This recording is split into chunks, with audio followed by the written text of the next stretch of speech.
I'm here just to gonna give you a little weather update for this weekend.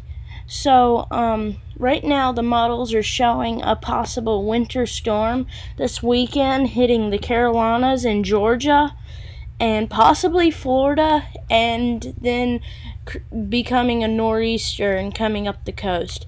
So this is around noon on Saturday. We got a little bit of snow in here and some rain offshore with that low pressure center off the coast. And then by 9 p.m. on Saturday, we're going to have some snow up here in Myrtle Beach and all the way down here to Jacksonville.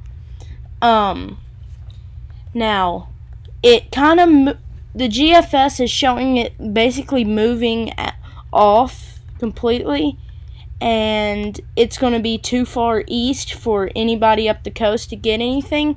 But here's the European model. It's showing a lot more snow. This is this is noon on Saturday. It's already showing the snow. This is midnight Saturday. It's showing the snow. Then this is by 6 a.m.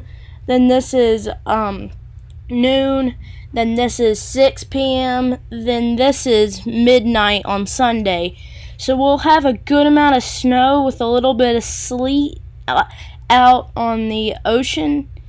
And this model has it a little bit farther west. So you guys in Delaware and New Jersey and Massachusetts, Connecticut, Rhode Island, and the southern half of Maine, you guys could be in for some snow.